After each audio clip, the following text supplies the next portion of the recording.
Good morning, ladies and gentlemen. Thank you so very much for taking the time to hear me out today. I am so extremely grateful for this opportunity, and no matter what the situation could have been, I was not going to miss out on an opportunity to address you all on today's occasion, celebrating some of our most phenomenal leaders, student leaders. That's such a powerful statement. Student leaders throughout the entire county. And so I'm not going to hold you guys up, but I do want to make sure that we celebrate and highlight some phenomenal leaders of our own. For one, let's give a round of applause for Dr. Walker and her entire administration team for hosting today's event here at Campbell High School. Thank you. And I would also like to point our attention to Mr. Irwin and Ms. Samuels, our Student Leadership Academy directors. Please rise to your feet and give these individuals the flowers they deserve.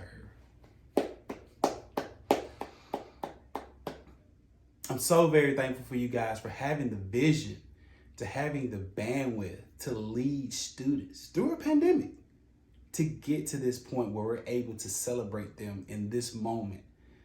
That's huge and should be applauded. I thank you guys so very much. And so today is a very special day because for one, it's Mother's Day weekend. So for all the mothers in the room, thank you for either signing your kid up in the program or giving them the tools they need and direction needed to get to this point today. That cannot go unsaid. The amount of work. So however you got your student here today, thank you. You've done a phenomenal job. And throughout this presentation or throughout this speech, you will hear why your efforts are so significant. So moms, parents, dads, I'm not going to forget you guys, but I know this is Mother's Day weekend. You can give us that. Let the mothers have this weekend like they do all. But we're not going to get to all that. So I'm going to jump right in because I don't want to bore you guys. I don't want to take any time away from you guys, but I do want to jump into some things, and I want to make sure that you have your cell phones ready. And I say that because I'm going to be giving you guys some gems. This is not a YouTube clip, so you can't replay this. This is primarily for you. At least I don't think it's going to be uploaded. It doesn't matter. But I'm going to be giving you guys some tips and strategies on how to become a lifelong leader. And what does that look like? Giving you some practical examples that I've lived through myself to give to you. And so I want to make sure that I leave you guys with some nuggets that you could be successful in the near future because you're already successful by being here. So I consider myself an avid reader. I take time and I kind of dig through some books, but I wanted to make sure that I make note of one book in particular that I've read pretty recently. It's T.D. Jakes. It's right here behind me to my left. You're right. It's called Don't Drop the Mic by T.D. Jakes. And what this book emphasizes is the importance of using your voice and speaking up in moments of need, moments of clarity for you and for others. So speaking up and living in the moment. And so since reading this book, I made a promise to myself that I would do at least three things. I would use my heart, I would use numbers, and I would be truthful. And today I intend to use all three. So I wanted to know, can I use some of this information for you guys? Can I use some of these strategies? Okay, perfect. So first of all, students, you are meant to be here. You are meant to be here. Like, it's not a coincidence that you're here with us today. It's not. It was designed. Cobb County Schools, which is made up of approximately 108 schools across the county, serving over 112,000 students. Today, we're celebrating maybe 300 to 400 students. 300 to 400 students. Now, I know some of you guys may not be mathematicians. Some of you guys may even get nervous about me even speaking about numbers, but in terms of what is that as a percent, that's less than 1% of the student body that we serve here in Cobb County. So you're below 1% and you're representing at your primary school, you're less than 1% of leadership, training, development received by students. You are receiving hands-on experience that no one else even knows about. That's huge. To be in this moment, to be in this space where you're able to connect with other leaders. I don't think you quite understand how impressive and how substantial that is for not only you, but the school in which you serve, the community in which you live in, the nation in which you're bred and but guys, you are supposed to be here. And so before we even move forward with any of the information that I'm going to give you, just know that you belong in that seat listening to this message today, but also you're supposed to be around leaders like this. This is not a mistake. This is not an accident. This is very intentional. It is. And for Mr. Irwin and Ms. Samuels to even have that vision allowed you to be here. So we're gonna make sure that we let you know can you maintain this. But in order for us to get there, you have to understand that that's intentional, and it's not something that should be merely stated. It's not something that we can easily overlook. When you have an opportunity, matter of fact, I want you to take a moment, and I just want you to just look around the room.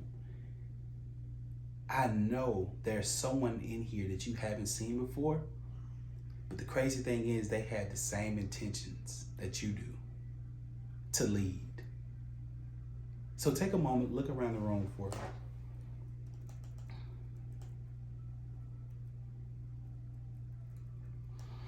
Now, in talking about the Academy's purpose, we know that it's threefold. One, to build leadership, soft skills, being able to collaborate, converse.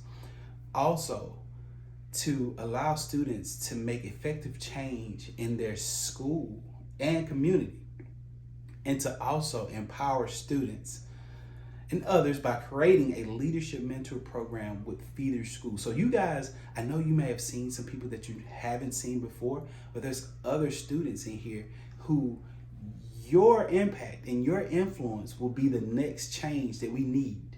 It will be the next change that will change what we do and how we feel about learning, teaching and learning here in Cobb County.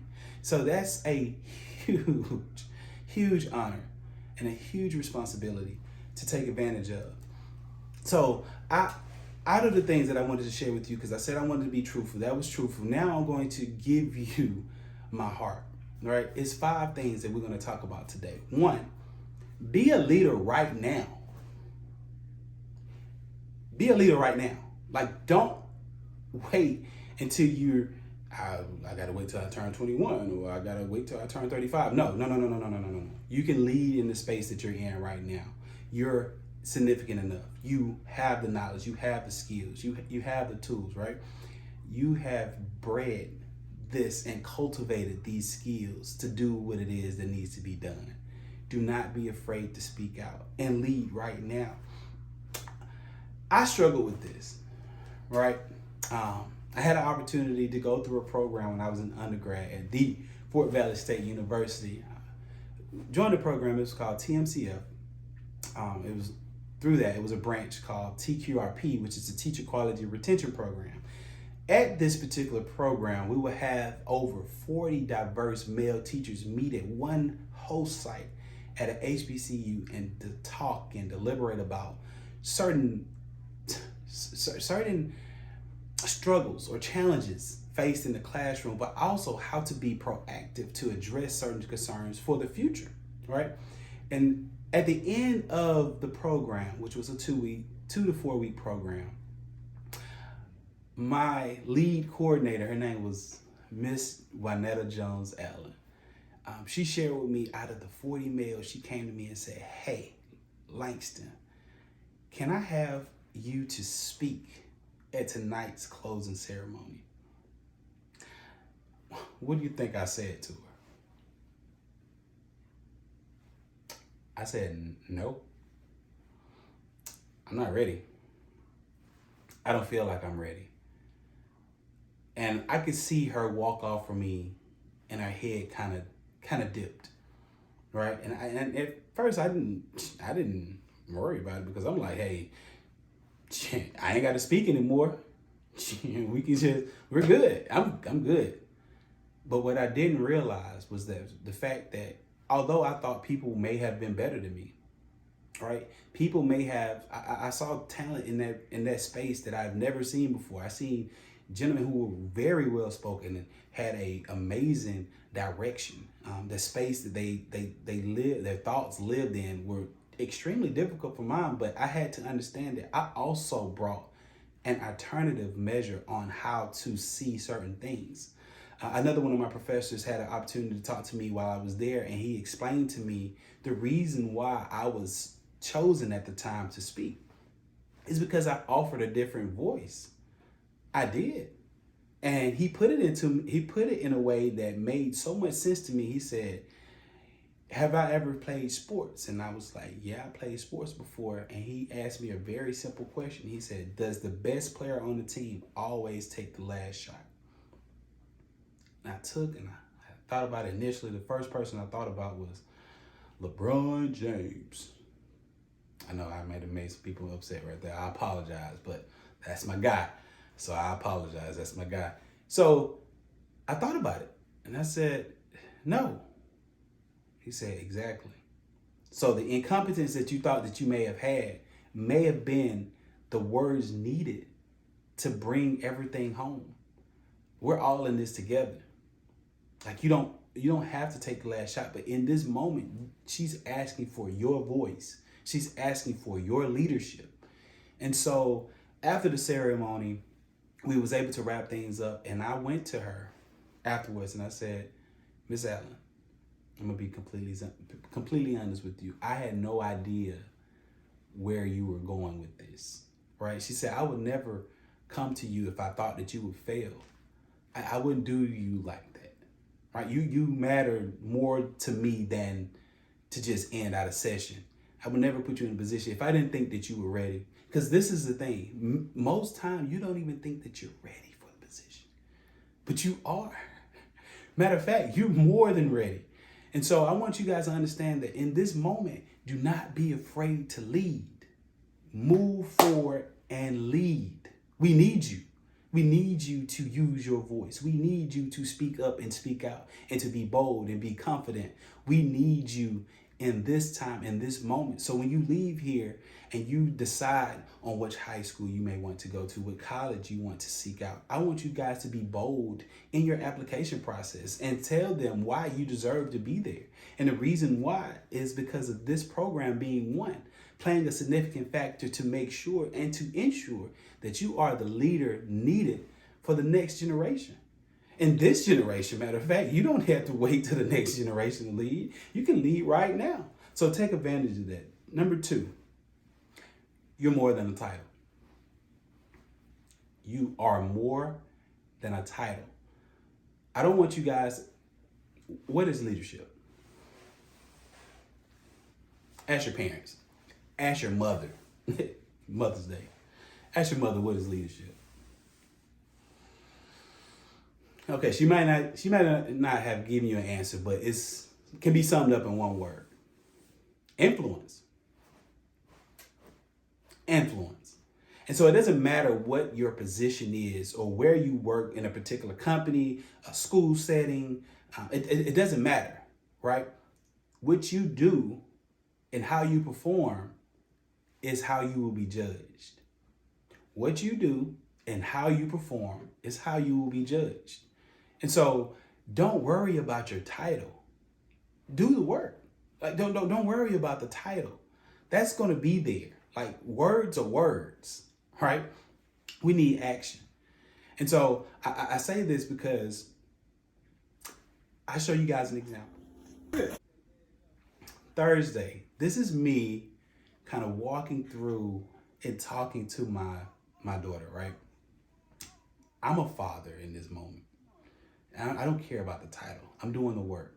I'm talking to my daughter and I'm trying to get her to take her very first 2 steps. Now I want you to watch as she watches me guide her and direct her to making those steps.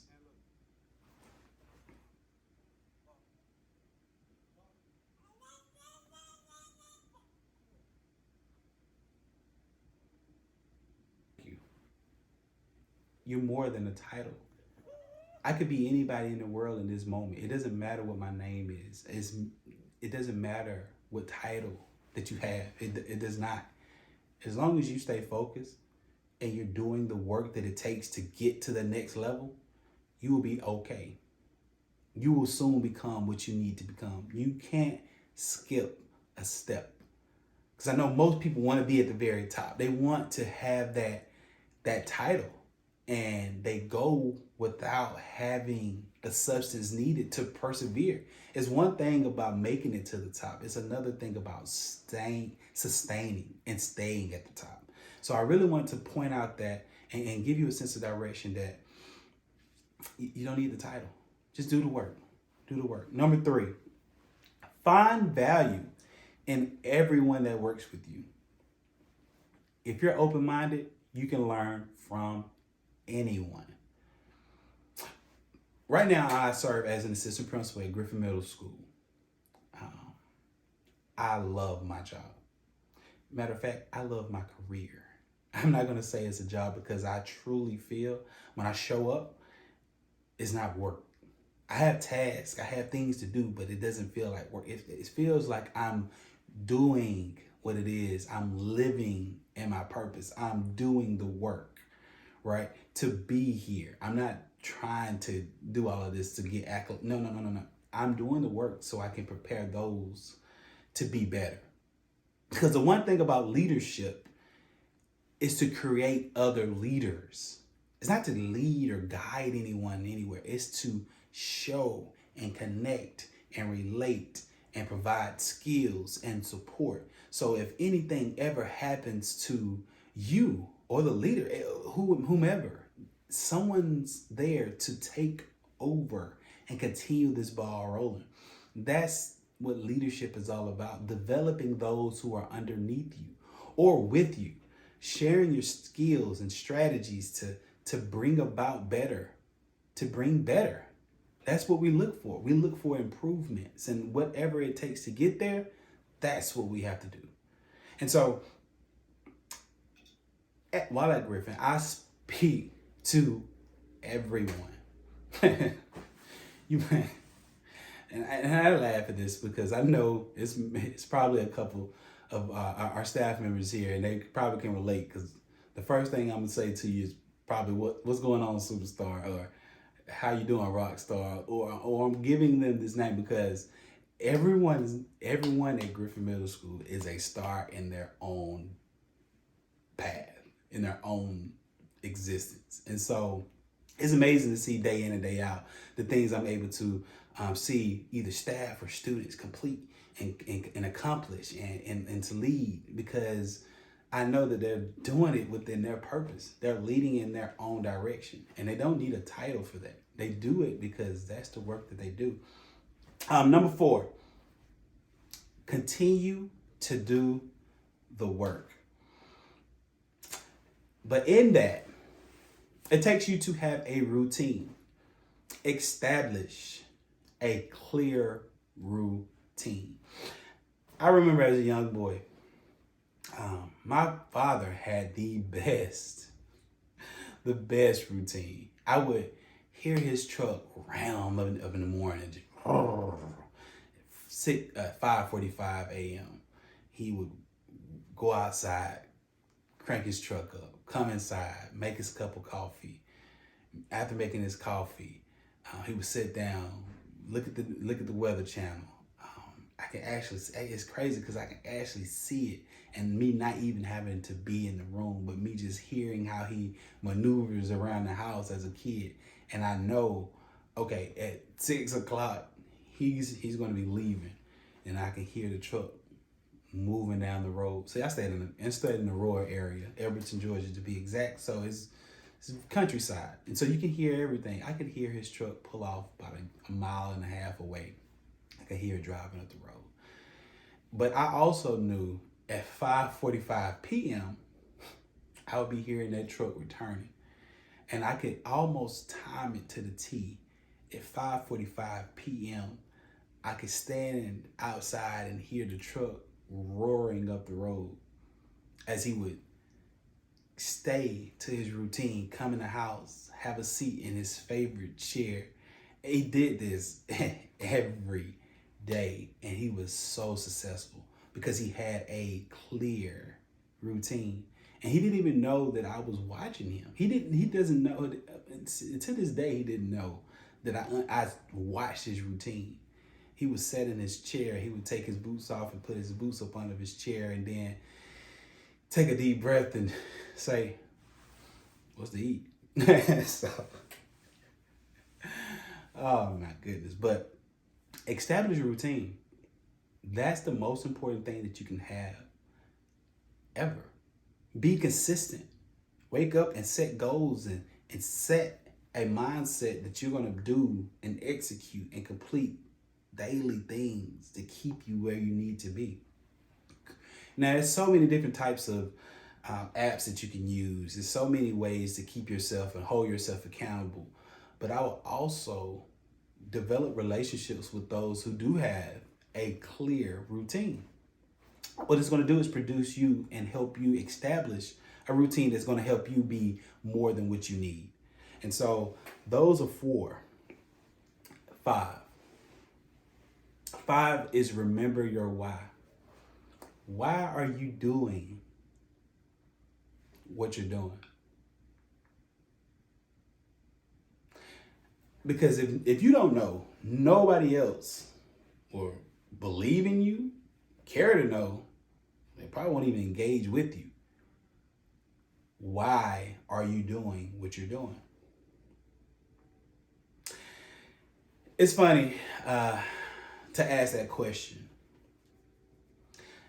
I had a teacher leader session about 2 weeks ago, right? And we're sitting down, and I asked my teacher leaders a very interesting question. I asked them, when did you fall in love with education? And most of them sharing very compelling stories. I had one teacher say that she had always loved to be a teacher. She always wanted to be a teacher. She shared that she would set her dolls down and set paper in front of them and make them take tests and quiz. And I thought that was the most adorable thing ever, right? I'm like, you would actually do that with animals? And she was like, yes. Yes. Like, that was my dream. And to see that she's doing that right now is so impressive, right? She knew what she wanted to do. She fell in love with teaching at a very young age. And so I had an opportunity to share why did I fall in love with education. And this goes into leadership because you will find those who don't have the title of a leader, right, doing the work, who has the most impact. Take you back to the moment that I fell in love with education. It was a day after my father passed. It was on a Sunday. School was on Monday.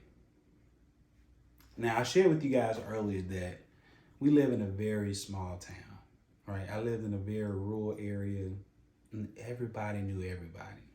Of course, me being in high school, 9th grade, I'm not thinking about this. I'm just thinking on Sunday, I'm going to school on Monday. Because that's my routine. I had not missed a day of school since kindergarten. Like, if school is open, I'm going, right? And I didn't know what to expect. I didn't know how to feel.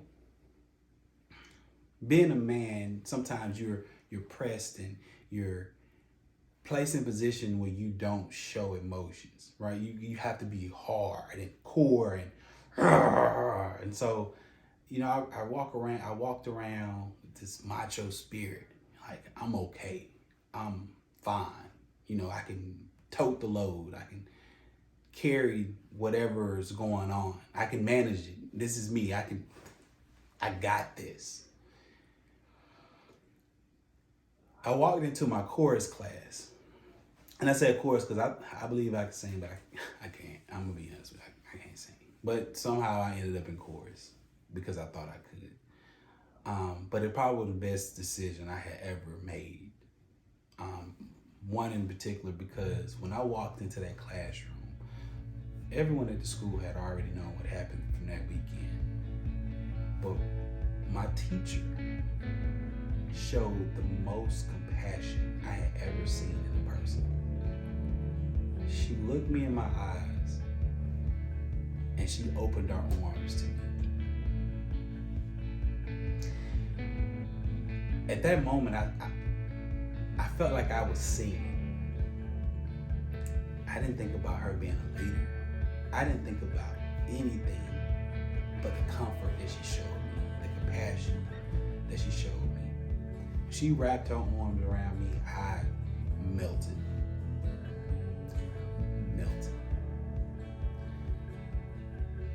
That became my why. I wanted to be in that position to offer that type of support to someone else. Because that moment was way bigger than her. She didn't do it for her. She did it for me. Who will you do it for? Who is your why?